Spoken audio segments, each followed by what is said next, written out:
सुप्रभात बच्चों आज हम पाठ दोहे का अभ्यास सागर से अध्ययन करेंगे, जिसका पहला प्रश्न है ऊपर दिए गए दोहे में से मोटे काले शब्दों के दो नाम लिखिए। यह आपके पास दोहा है। इसमें मोटे जो शब्द हैं वो है तरुवर और नीर। तरुवर के शब्द, तरुवर को और क्या क्या बोलते हैं? तरु को पेड़ और वृक्ष।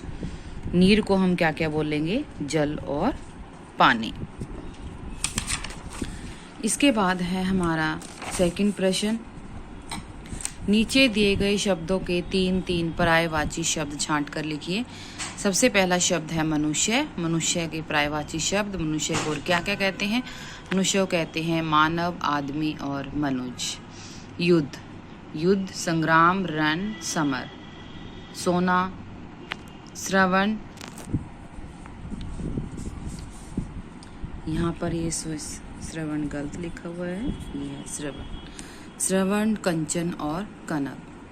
पेड़, कपड़ा, वसन, वस्त्र, अंबर। सरस्वती, शारदा, वागीश्वरी और भारती। तो बेटा ये है आपके पर्यायवाची शब्द। इसके बाद हम करेंगे नीचे दिए गए शब्द समूहों में से उन शब्दों पर घेरा लगाइए जो समूह के किसी अन्य शब्दों से भिन्न है। अब आपके पास ये शब्द दे रखे हैं, इनमें से कोई एक ऐसा शब्द है जो इनसे अलग है। जैसे पहले हम पढ़ते हैं पवन, वायु, पावन, अनिल। अब पवन भी हवा को बोलते हैं, वायु भी हवा को बोलते हैं, अनिल भी हवा को बोलते हैं। तो इसमें अलग शब्द है पावन, जो पवित्र होता है। दामिनी, विद्युत, चंचला, ये तीनों बिजली के नाम है, बिजली को बोलते हैं हम। मंदाकिनी है जो वो नदी है, इसलिए अलग है। भानु, रवि, दिनेश, ये तीनों सूर्य के पर्यायवाची हैं।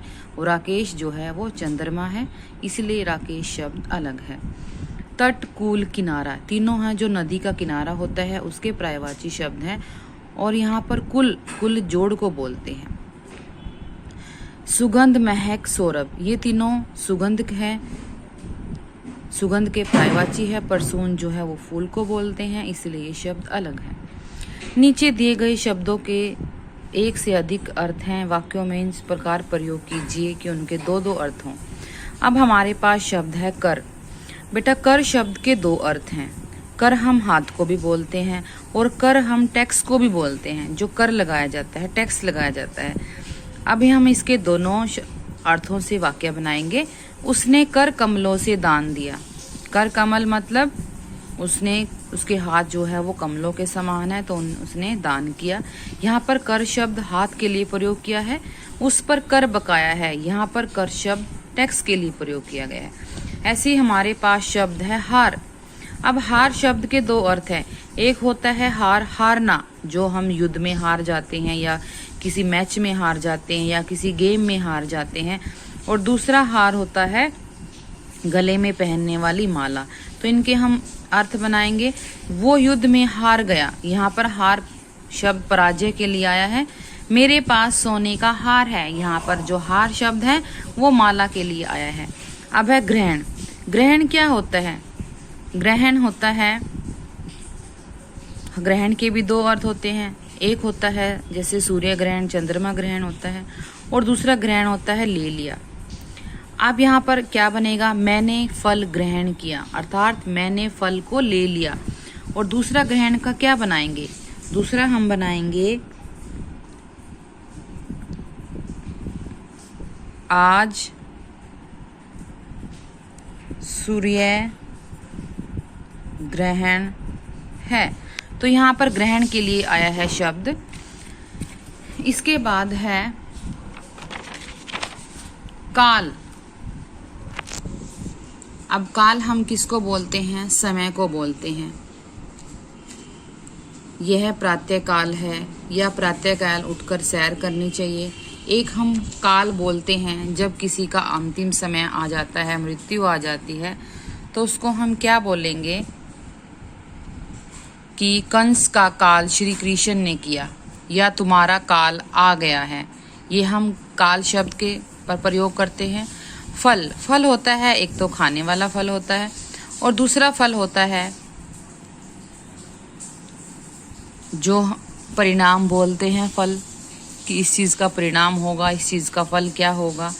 तो यहाँ पर सब्र का फल मीठा होता है। यहाँ पर फल जो है परिणाम के लिए आया है, और दूसरा फल है मुझे फल खाना बहुत पसंद है, यहाँ पर खाने वाले फल के लिए आया है। अब है उत्तर। उत्तर के भी दो अर्थ होते हैं। एक उत्तर होता है कि कोई भी जैसे उत्तर दिशा होती है, 4 दिशाएं होती हैं, उनमें से उत्तर एक दिशा होती है, और एक उत्तर होता है कि प्रश्न का उत्तर देना। तो इसलिए हमने 2 वाक्य बनाए हैं, तुम्हें उत्तर दिशा में जाना है, और दूसरा है इस प्रश्न का उत्तर बताओ। आगे है हमारे पास प्रश्न 5। नीचे दिए गए शब्द सुनने, बोलने और वर्तने की दृष्टि से काफी मिलते जुलते हैं, परंतु उनके अर्थ अलग हैं। इन शब्दों को इस प्रकार वाक्य में प्रयोग कीजिए कि उनका अर्थ स्पष्ट हो। अब हमारे पास शब्द हैं, जैसे फर्स्ट हमारा शब्द है उधार। उधार होता है किसी से उधार लेना, वह उधार लेने आ गया। अब है उद्धार। उद्धार होता है भला करना, कल्याण करना, कि हे भगवान मेरा उद्धार करो। आगे शब्द है उदार और उधार। अब उदार यहाँ पर क्या है, मैंने गरीब का उधार किया, मैंने गरीब का कल्याण किया। उधार होता है किसी से उधार लेना, वह उधार लेने आया, या वह उधार लेने चला गया, या मैंने 10 रुपये उधारे लिए। अपेक्षा और उपेक्षा। मैंने तुमसे यह अपेक्षा नहीं की थी, कि मैंने तुमसे ऐसी उम्मीद नहीं की थी। उपेक्षा। उपेक्षा होती है किसी की उपेक्षा नहीं करनी चाहिए, किसी को इग्नोर नहीं करना चाहिए, ये होती है उपेक्षा। आगे है प्रणाम। मैंने माता पिता को प्रणाम किया, नमस्ते की, नमस्कार किया। प्रमाण। प्रमाण होता है सबूत, मुझे प्रमाण पत्र चाहिए। तो बेटा ये है आगे प्रसाद। प्रसाद होता है जो हम मंदिर से प्रसाद हमें मिलता है, मैं मंदिर में से प्रसाद लाई हूँ। अगला शब्द है प्रासाद। प्रासाद हम राजमहल को बोलते हैं, या इतना बड़ा मकान जहाँ राजा महाराजा रहते हैं, उसको हम प्रासाद बोलते हैं। कल मैंने प्रासाद देखा, या कल मैं प्रासाद में गई। हम इसका कोई भी वाक्य बना सकते हैं। इसके बाद है हमारा नीचे दिए गए शब्दों के मिलते जुलते युग्म शब्द छांट कर लिखिए, जैसे उलट पलट, घास फूस, चमक धमक, जीव जंतु, पालन पोषण, भूख प्यास। इसके बाद है हमारे पास विलोम शब्द। जैसे हमारे पास शब्द है तिमिर। तिमिर होता है अंधेरा, अंधकार। तिमिर का उल्टा क्या हो गया, प्रकाश। स्वार्थ, निस्वार्थ। तरल, ठोस, अनुकूल, प्रतिकूल। अब है हमारे पास नीचे दिए गए वाक्यों में सकर्मक क्रिया और कर्म छांट कर लिखिए। वाक्य है रवि अपने कपड़े खुद धोता है। यहाँ पर सकर्मक क्रिया आई है कपड़े, और कर्म आया है धोना। मीरा ने एक गाना गाया, गाना सकर्मक क्रिया है, सुनाया उसने कर्म है। शारदा खाना बना रही थी, खाना सकर्मक क्रिया, बनाना क्या है उसका कर्म। उसने एक कहानी लिखी, कहानी सकर्मक क्रिया, और लिखी जो है वो है कर्म। हमने चावल खाए, चावल है उसकी सकर्मक क्रिया, और खाना क्या है इसका कर्म। तो इसके बाद बेटा एक कुछ समझने के लिए है, जैसे अमीर गरीब। अमीर गरीब में जो योजक है इसको हटाकर और लगा रखा है, अमीर और गरीब। शिव पार्वती, शिव और पार्वती। माता पिता, माता और पिता। इधर योजक है और इधर हमने और लगा रखा है, तो इसे हम समास बोलते हैं। ये समास क्या होता है आगे मैं आपको डिटेल से बताऊंगी। समास ये वो समास है जिसके दोनों ही पद प्रधान होते हैं, अर्थात ये दोनों ही पद जो हैं इनकी समान वैल्यू है, इसको हम द्वंद्व समास बोलते हैं। और जब हम इसका विग्रह करते हैं तो जो योजक लगा हुआ होता है उसके बीच में हम और लगा देते हैं। जैसे अभी आपने उदाहरण से देखा, अगर कहीं पर भी 2 शब्दों में योजक लगा हुआ होता है उसको हम द्वंद्व समास बोलते हैं, और जब हम उनका विग्रह करते हैं, उनको अलग अलग करते हैं, तो उसके बीच में हम और शब्द का प्रयोग करते हैं। इसके बाद आपकी है एक्टिविटी प्रश्न नंबर 9 कि सामाजिक जागरूकता बढ़ाने के लिए आपने कोई भी ऐसा विज्ञापन दिखाना है जिसमें आप समाज में, देश में साफ सफाई की जागरूकता बढ़ा रहे हो। इसमें आपने खुद से एक बढ़िया सा स्लोगन यहाँ पर लिख देना है या कोई पिक्चर बनानी है। तो अभी हमारा ये चैप्टर ख़त्म हो चुका है। तो इसमें अगर आपको बच्चों कोई भी दिक्कत आती है तो आप मुझसे शेयर कर सकते हैं।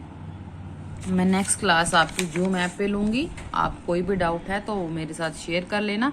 नेक्स्ट एक्टिविटी में इसमें स्वास्थ्यवर्धक पेय पदार्थ हैं,